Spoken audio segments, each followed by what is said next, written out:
Man, do you like podcasts? Well then, welcome to No Gimmicks Needed! So, what do you guys want to talk about? this is the Nerd Coalition. Enjoy the show. Forbidden Door is Sunday. So, once again, this is not looking like the traditional Forbidden Door, but this is going to be in London at the O2 Arena. And usually, for those who don't know, Forbidden Door is AEW versus New Japan Pro Wrestling. But now, this is just like another stadium show that they're putting together. And it looks like we only got maybe a couple of crossover matches. And some of the crossover matches is like AEW versus Ring of Honor type thing. But it's not really no head-to-head with New Japan like it first came out to be. You know what I'm saying? But, once again, with a pay-per-view coming up, there's always predictions. Now, I know, just like I have not watched AEW frequently in about 3-4 weeks, to be honest with you. So, I do not know all of the necessary storylines that are happening with the woman or why things are happening here. But I am familiar with what's probably happening there. I can give a prediction about that. And I'm pretty sure who's on the call with me right now, between Prime and Q-Flow, that y'all ain't watched no AEW in the past 4 weeks neither. So I got a valid excuse.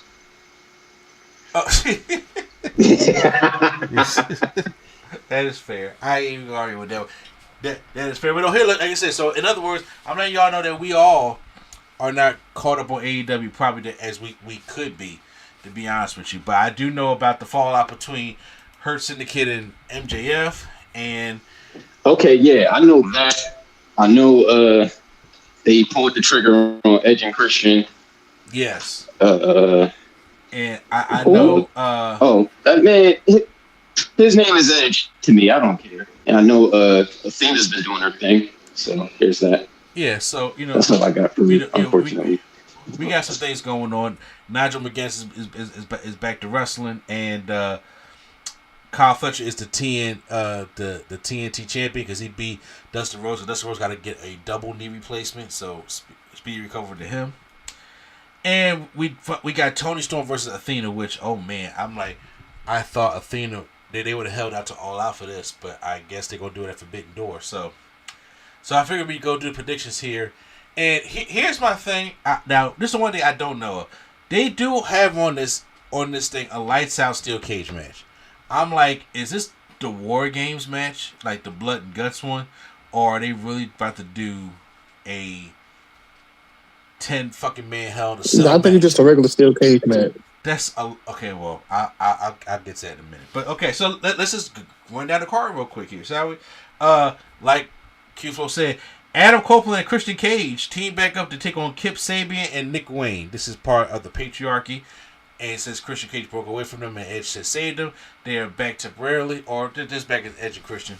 So, first of all, I like how they call him Adam Copeland because that Cope shit was terrible. I would never call him that again.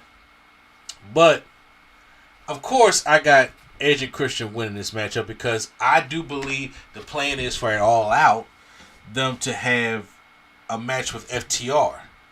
And they need a win under their belt. And I'll get to the FTR thing in a minute. But they're going to need, a win under their belt as a team to help, establish them other than just their legendary status. So, I got Copeland and Cage. Do y'all feel the same? Yeah, I think Tony Khan, being the mark that he is, going to end up giving them the tag belts. Yep. As long as they don't do no double spears, I'm good because both their spears are horrible. Both of them. Well, what else would their finisher be, sir? It'll be the Executioner and the Unprettier. As what it needs to, or the Kill Switch. Excuse me, the Kill Switch. Let's go on to Kyle Fletcher defends his AEW TNT Championship against New Japan Pro Wrestling's Hamuru Tadahashi. Is that right, Prime? Or did I say it right? Say it one more time. Himuru. Say it one more time. Hiromu. Hiromu. Yeah, Hiromu. What was it? Takahashi? Yes. Okay. He's taking on him. I'm never good with these Japanese names, and it doesn't help that this thing's on a little bit of a delay. But there's no reason why Kyle Fletcher needs to lose his TNT championship right now.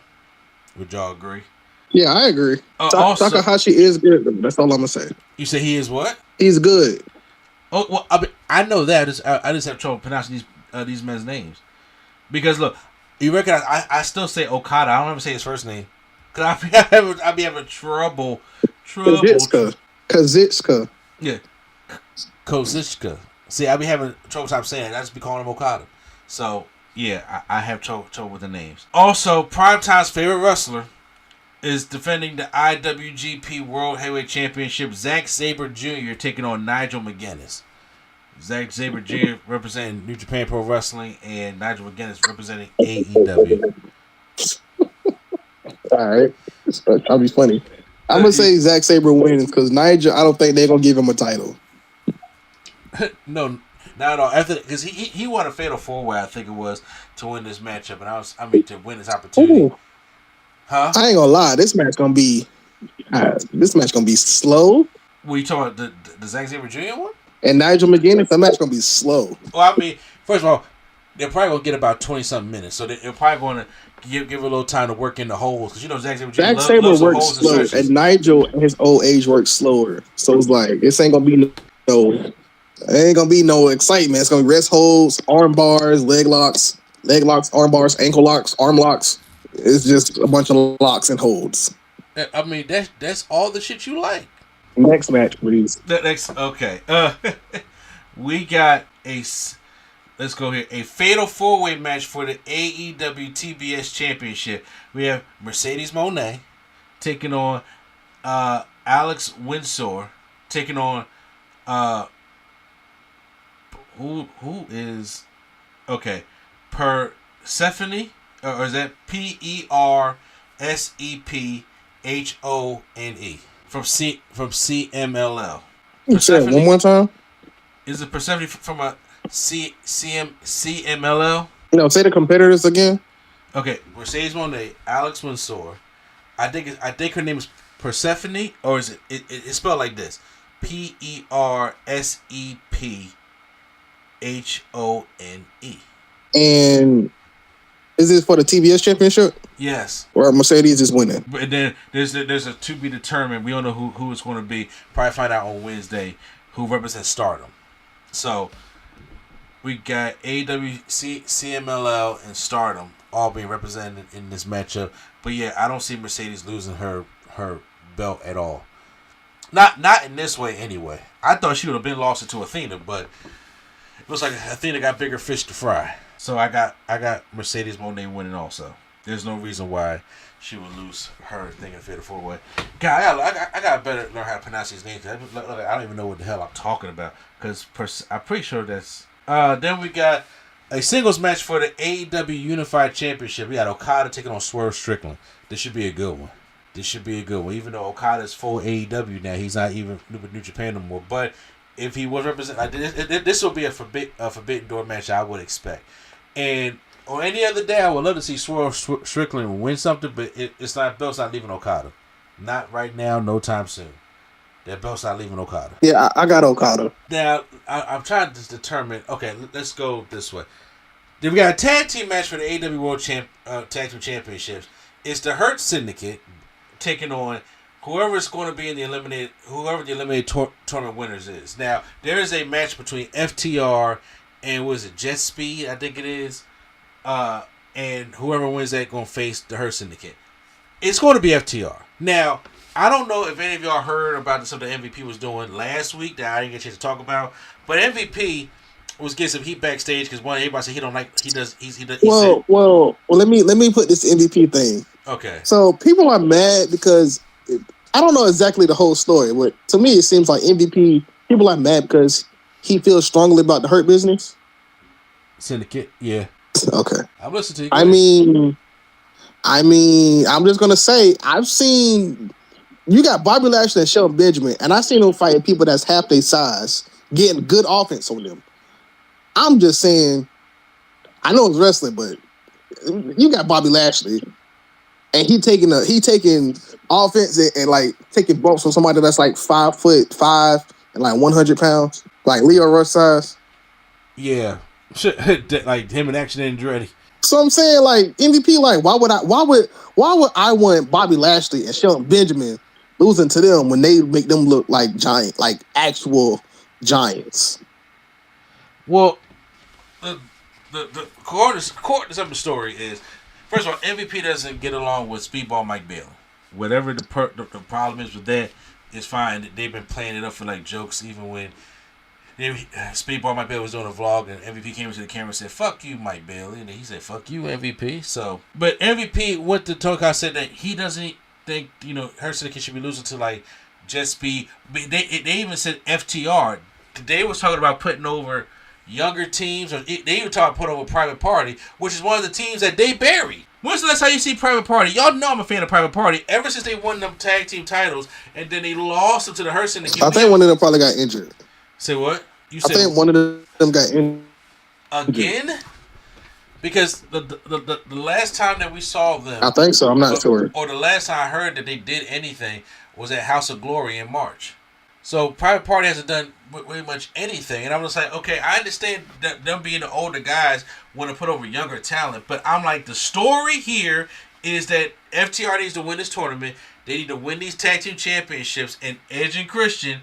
Adam Copeland and Christian Cage, however you want to call them, needs to go up against them for those tag team championships at All Out. That's what should happen. That's what the story should be.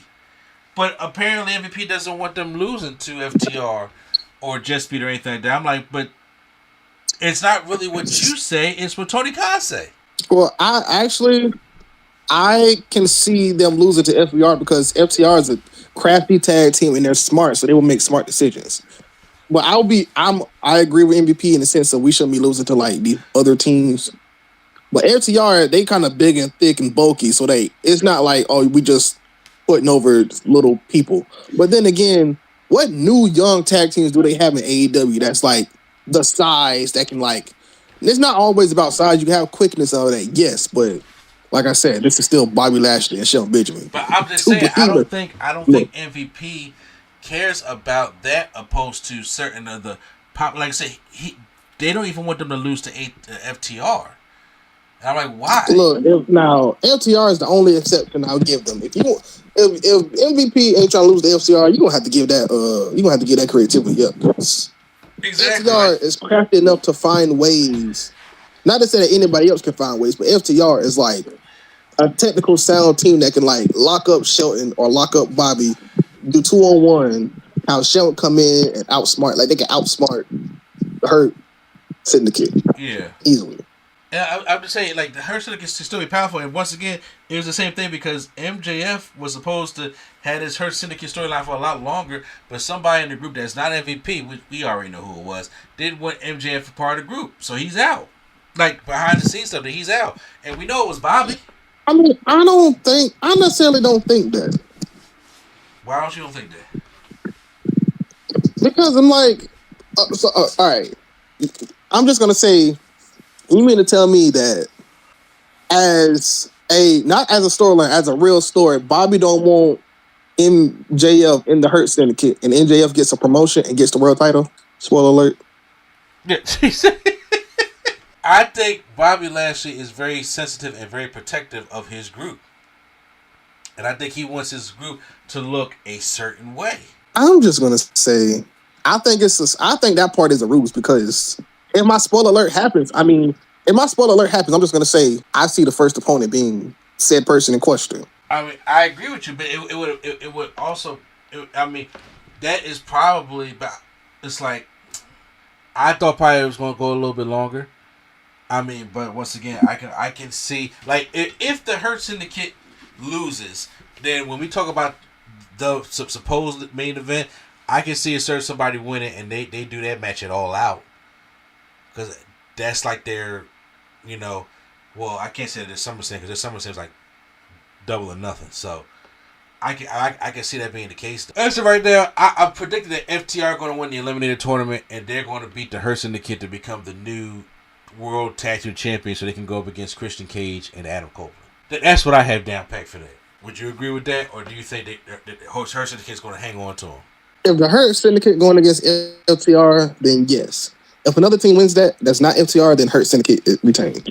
All right, singles match for the AEW Women's Championship, and it's going to be Timeless Toni Storm taking on Athena. Athena is out of Ring of Honor Purgatory. Athena has been getting the upper hand on Toni Storm on Collision. All right, let's stop the games. This is Toni Storm. Let's stop the games. What are you talking? Yo, we not about to I see said, on let's Athena stop the like games this with right this now. Toni Storm. We not sleeping on Athena like this. You said what? We not sleeping on Athena like this. You heard me? I'm not sleeping on that. I'm not sleeping on Athena. Yeah, Athena is good. She's good. But Toni Storm is not. This is not something that's been built up for Athena to win like so quickly. So would you say that she gets this at All Out? If they fight again at All Out, then yes. Okay, because I'm saying Athena has been having the advantage, and she is like the forever champion on Ring of Honor, and I think she's still Ring of Honor's Women's Champion. But I do think that instead of having another belt collector, okay, we say it like that, maybe Toni Storm can ease out of victory, but barely. And then at All Out, you can have Athena win the championship from Toni Storm. I would say only because it's like you had the perfect chance to dethrone Toni Storm. You had a good little storyline, good little thing going with Mercedes Moné, and they didn't pull the trigger. Yeah. So then for Athena to come in and just instantly like, yeah, I'm gonna win the title. They need to build a story a little bit more. So if Toni beats her, and then somehow Athena wins a battle royal or something, and then gets the title, another title shot, then yes, I think she will win. But just off rip, no, I don't think so, because it's still kind of been Toni Storm and it's still kind of been like Athena and Mercedes, and then Toni Storm. They're still kind of like feel like a triple threat or something might be brewing, but Mercedes is still in the picture in a sense. So it's kind of like not fully Athena. Well, I mean, like I said, they have been telling the story, but Toni Storm been getting upper hand on her. So I can see her. Yeah, I can even see like a roll up being a victory at Forbidden Door. Because I was like, why just do this at Forbidden Door?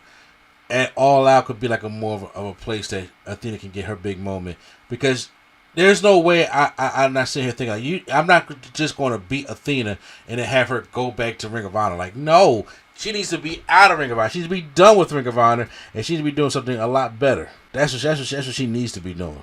So I'm going to go with Toni Storm as well. All right, we got the final two matches here. We got this Lights Out Steel Cage match. Now, once again, I have not been following the storyline because usually they have Blood and Guts, which is the two rings. But now, it's like they're doing a Lights Out Steel Cage match, which a Lights Out basically means non-sanctioned in AEW terms. So this is the first team. We got the Golden Lovers, Kenny Omega and Kota Ibushi, teaming with Darby Allin, Hiroshi Tanahashi, and Will Ospreay versus the Death Riders, Claudio Castagnoli and Jon Moxley, the Young Bucks, and Gabe Kidd. That is what their, what the two matches are going to be. So that's 10 people to a match. And one thing I've said before, and for those that have listened to me for any amount of time, the one thing I have said before is that I don't like when they got like 10 guys in one ring, like TNA used to do with the Lethal Lockdown match, where they had everybody in that tiny ass steel cage match. I'm like, people need room to do things, to do spots, and that's honestly. Okay, I'm listening. I would make this a Lethal Lockdown match. I mean, I agree with you, but at least make it like a Hell in a Cell cage. Don't make it a actual steel cage where it's flushed up against the ring ropes. Don't do that. That's what I'm talking about. I'm like, because right there, you don't have no room for spots. You have no room for spots at all. And that's why a lot of time in Lethal Lockdown, they used to have to go to the top of the cage and do spots off the top of the cage because there was no space else in the ring. So, I mean, I get all that, but I'm saying, but once again, because I've been following, if it was a Blood and Guts match, you probably would have said Blood and Guts. But a Lights Out Steel Cage, I'm just like, now, to be fair, AEW Steel Cage is bigger than WWE Steel Cage, to be honest with you. But it ain't that much bigger. And it don't have a roof on it. I'm like, if they was to like put a roof on it, like just basically make it a big ass Hell in a Cell where it can just surround the whole ring, and they can go out there and fight around it. I think that will work out better. So, I think AEW changes their steel cage depending on the match and what they need for the match. Because remember when the first one against Cody, they had the steel cage on the ground. Correct. And the cage was on the ground surrounding the ring. And then other matches, they had it, on the little apron or whatever. Yeah. I think this one might be like how when WCW had that one time where they had the cage around the ring, but it's like a Hell in a Cell, and Vince Russo got speared through the cage. I think it might be like that. Back when he had that terrible triple cage match. That triple cage match was stupid. But yeah, that's the one where Russo but got not the triple cage. Just, I'm just saying, just that size though. Okay, not that size of where people can like rest outside the ring. Yeah, I do agree. I'm just saying, I just hope it's not like a cramped style match with just a cage just flushed around the ring, because you got 10 guys and they're gonna need room to work, especially if it's not going to be coming in at intervals and everybody going to be at the match starting at the same time. You need shit to do. Like I said, so I got to go back and really look at. So I'm letting everybody know who's listening to this. I got to go back and actually look at what it's going to mean to have the lights out steel cage. Maybe they come in intervals. Maybe they're going to do a 2-ring. I don't necessarily know, but neither here or there. I got the baby faces winning. I have, same. And then the main event, which I think is going to be Hangman Adam Page taking on MJF for the AEW World Championship. This is MJF's Casino Gauntlet cash-in. Same goes for Athena earlier. So me and Prime was alluding to it that it's a possibility it could be MJF to win this thing and even go off to face Bobby Lashley at All Out. Because of the rivalry they got going on with the Hurt Syndicate right now. It's a possibility, but it's like, do I really just want Hangman to have the championship for just 1 month, or do I hold on for it for longer? That's why I said that if MJF had stayed in the Hurt Syndicate a little bit longer, we could have dragged this. If the plan is to have MJF win the championship, we could drag it out, because honestly, I want Bobby to have the championship also. I want him to win that championship, and I don't want MJF to be somebody who only holds it for a month also. So how do we work this thing out? Do you see what I'm saying? Because if he wins it at Forbidden Door, that means Hangman only had it for a month. And then if Bobby wins it at All Out, that means MJF only had it for a month. And it's like, do you really want your main championship going back and forth like that? Honestly? Well, nobody said Bobby was winning. Unfortunately, I don't think that's going to happen. To be fair, that's fair. That's fair. Because I didn't even think of it like that. Okay, but nobody, once again, nobody said Hangman losing either. So, I mean, I think he'll eventually lose MJF, because MJF will go and probably get his win back for at Revolution, but I still believe that I'm going to still go with Hangman retaining. I'm going to go with Hangman retaining. I'm going to have MJF win, because I just, no offense to Hangman, but it's like Hangman has a good chase to the championship and then gets the championship and it's just like nothing. Understandable. Okay. You're right. But I'm still, for some reason I think I'm still going to shoot for Hangman in there. So, guys, those are our predictions for Forbidden Door. I don't necessarily know when I want to see it for things that's going on right now. So, but when I do get to it, or if I find a way to stream it or something like that, then I'll do that, and I'll do a review for it later on that night. So, but as of right now, yeah, those are our predictions. So stay tuned for the rest of the show.